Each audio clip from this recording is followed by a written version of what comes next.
बिस्मिल्लाहिर्रहमानिर्रहीम।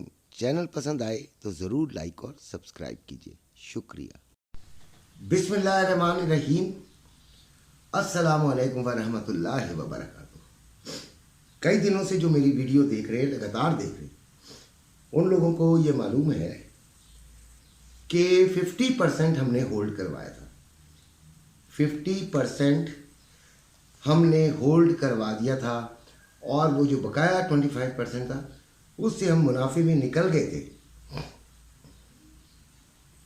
अभी गोल्ड नीचे जाने के बाद फिर ऊपर आया है। दूसरी बात को याद रखिएगा कि जो घरों में बैठे वाले इन्वेस्टर हजरात हैं जो कि मेरी वीडियो देखते हैं, उनको तो मैं हमेशा एक ही मशवरा देता हूं कि गोल्ड को ख़रीदें उस वक्त जब आप में अपनी जेन्युइन परचेजिंग पावर हो और दूसरा होल्डिंग पावर भी जेन्युइन हो। ठीक है, सबने 50% होल्ड किया, ये शुक्र है अल्हम्दुलिल्लाह। दूसरी बात ख़रीदारी की थी। ख़रीदारी से मैंने रोका कि भाई कल ख़रीदारी हम नहीं करेंगे। देखें, ख़रीदारी तो आप कहीं से भी कर सकते हैं, किसी भी टाइम बाज़ार जाएं, सुनहरे को पैसे दें, गोल्ड लें और आ जाएं। That's very easy. एनालिसिस क्या है? एनालिसिस ये होते हैं कि हमें गोल्ड कब ख़रीद कर हमें बड़ा हुआ मिलेगा, कब वो बढ़कर मिलेगा हमें। ठीक है जी, यानी कि हम कब गोल्ड खरीदें कि उसके बाद वो बढ़ जाए, मेन बात ये है। तो उसके हम देखें, टेक्निकल एनालिसिस करते हैं और इंटरनेशनल मार्केट के हिसाब से करते हैं। लोकल मार्केट का मेरे पास कोई हिसाब नहीं है। उसकी वजह, लोकल मार्केट तो यार अपने एक बड़ी अजीब तरीके से चलती है। देखें ना, मार्केट 40s में फिर रही है, 50s के करीब है और रेट अभी 3,10,000 भी नहीं किया। आप बात समझे? बहरहाल अब दोपहर को इंशाल्लाह ये बढ़ जाएगा। ठीक है, अब सिलसिला ये है कि जो घरों में बैठे हुए हैं वो अपना गोल्ड को होल्ड करने की पावर रखते हैं, तो फिर उनको कोई परेशानी नहीं होती, क्योंकि उनको लेन देन में ही वैसे इतना फ़र्क पड़ जाता है कि उनको बड़ा नुकसान हो सकता होता है। हमने ये कहा था कि 2934 से ऊपर H4 कैंडल बनेगी, हम ख़रीदारी करेंगे। यही बात है, याद है। दूसरा हमने जो टारगेट दिया था वो ये था कि 2860s में जब जाएगी तब ख़रीदारी करेंगे। ठीक है, तो अभी 2934 से ऊपर आ गई है। अब हम 25 और जिसका जितना दिल करे भाई वो ख़रीद ले। ठीक है, ख़रीदा जा सकता है विद द रिस्क होता है, कभी भी किसी भी मकाम पर रिस्क होता है।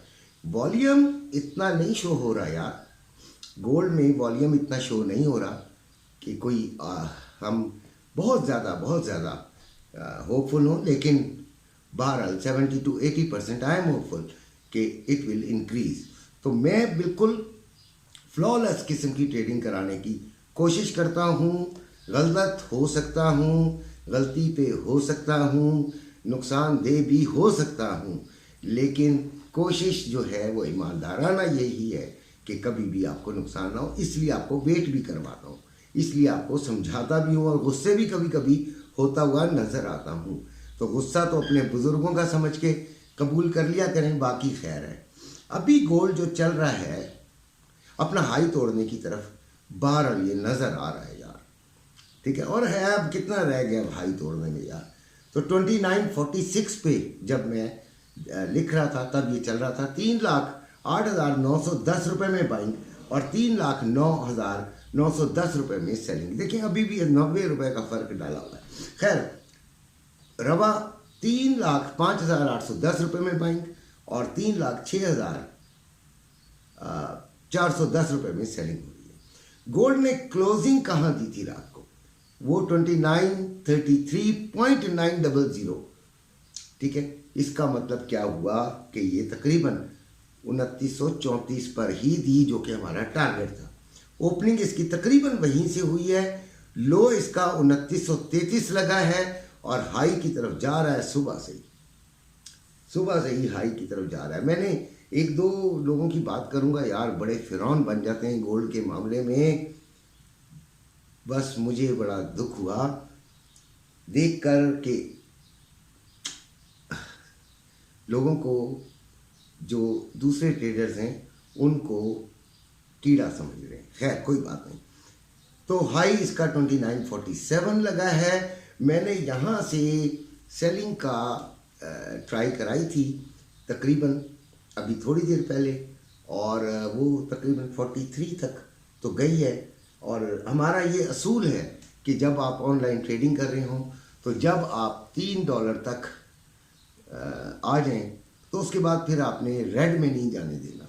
फिर गई बाढ़ में बेशक आपकी कोशिश, आप फिर रेड में ना जाएं, समझें आपने ली ही नहीं थी, आप उसे 10 पैसे 20 पैसे में काट दें। खैर, अब हम बात करते हैं कि आज के इम्पोर्टेंट डेटाज।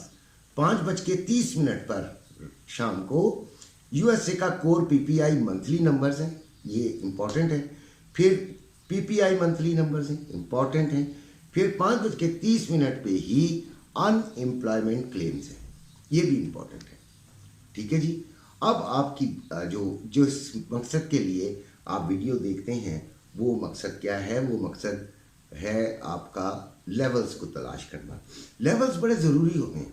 कल भी मैंने बच्चों को, एक बच्चा बीच में से मुझे कहता है कि भाई ले लें, तो मैंने उसे कहा कि बेटा जाएगी, हो सकता है ऊपर जाए, जा भी रही थी, लेकिन मैंने कहा बेटा जब तक मेरा टारगेट, यानी मैं अपनी बात कर रहा हूँ, उनका भी अपना अपना टारगेट एक बनाना तो चाहिए ना। चाहे वो मेरी रोशनी में बना लें, मेरे तजिए की रोशनी में बना लें, किसी XYZ के उसमें बना लें, लेकिन एक टारगेट तो होना चाहिए कि यहाँ आएगी, यानी ये लेवल आएगा, यानी ये रेंज आएगी, तो इसमें से रिजेक्शन आ सकती है, तब मैं सेलिंग लूँगा। ये नीचे की जो लेवल्स हैं, ये रेंज है, इधर से मैं बाइंग लूँगा। जब तक वो चीज़ ना आए, वो एरिया ना आए, आपको बीच में नहीं कूदना होता। और जो वो अगर वो कूदा होगा तो उसका SLB हिट हो गया होगा, उस वक्त की बात बता रहा हूँ। ठीक हो गया? तो बात को समझा करें। तो रेजिस्टेंस और सपोर्ट कम से कम जो नए ट्रेडर्स हैं उनके लिए बहुत ज़्यादा इंपॉर्टेंट होती है, और जो पुराने हैं वो भी इसकी रोशनी में अपने आप को भी देखें कि आप उनका क्या रेजिस्टेंस लेवल है, उनका क्या सपोर्ट लेवल है, उसको वो ज़रा आपस में करके तो ज़रा या तो बिल्कुल श्योर हो जाते हैं, या फिर अपने आप को दोबारा एक दफ़ा तजिया कर लेते हैं, तो उसके बाद वो ज़्यादातर बेहतरी आती है उससे। तो रेजिस्टेंस 2952, उसके बाद यार टाइम देख लूँ, हाँ लगाना भी तो होता है ना। 2952, फिर 2974, फिर 2986, ये रेजिस्टेंस लेवल्स हैं। फिर सपोर्ट 2928 से 32 है, ठीक है, लेकिन आप 32 ही समझें इसे। फिर 2920, फिर 2908। अच्छा, ये लेवल जो होता है, ये एक पॉइंट होता है ना, एक पॉइंट, लेकिन इसके ऊपर भी और इसके नीचे भी एक छोटा सा एरिया होता है यार, उसको ज़रा समझा करो। और जब उस एरिया की तरफ आता है, कितनी स्पीड से आया, कितने वॉल्यूम के साथ आया, किस तरीके से आ रहा है, तो ये तमाम चीज़ें कंसीडर करने के बाद फिर आप उसको रेजिस्टेंस लेवल को और सपोर्ट लेवल को तब इस्तेमाल किया करते हैं। अच्छा जी, अब हम बात करते हैं सिल्वर की।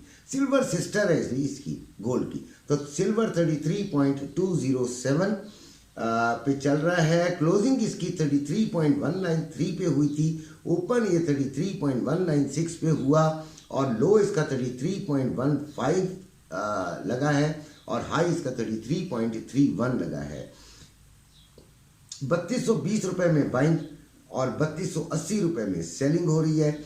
ये भी बुलिश हुआ है जी, और इसके भी ऊपर जाने के चांसेस तो हैं, तो इसको भी हम ऊपर से सेलिंग की तरफ देखेंगे। इसको ज़्यादातर हम सेलिंग की तरफ देखेंगे। कल भी हमने जो सेलिंग 3025 पे था, तो 18 से ये नीचे उस वक्त आया था, और शुक्र अल्हम्दुलिल्लाह अच्छा प्रॉफिट दे के गया।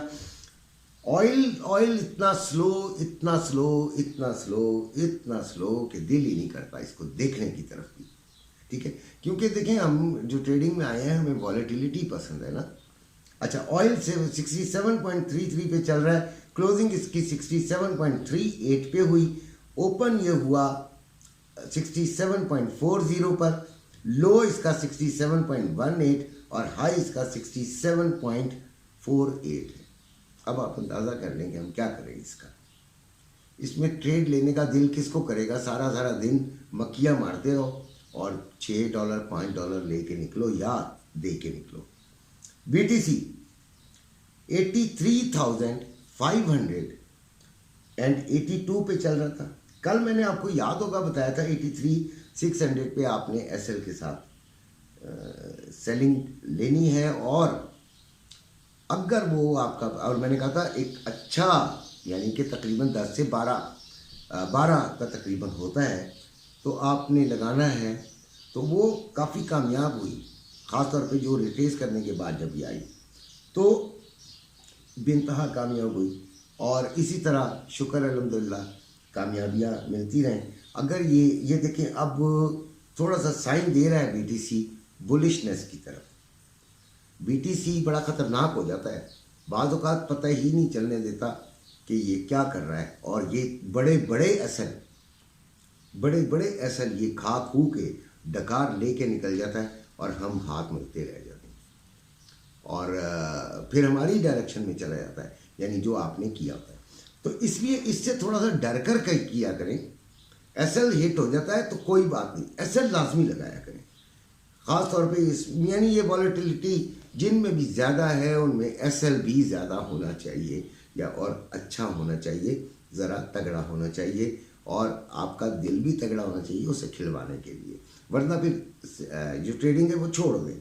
कल हमारा भी एक SL हिट हुआ था, ठीक है, बाकी तो हमने बेहतरीन अच्छा अल्लाह का शुक्र है किया। खैर, अब सिलसिला ये है कि इसको ज़रा आपने बुलिशनेस की तरफ देखना शुरू करना है और नीचे से बाइंग कीजिएगा। अपना ख्याल रखिएगा। अल्लाह हाफ़िज़।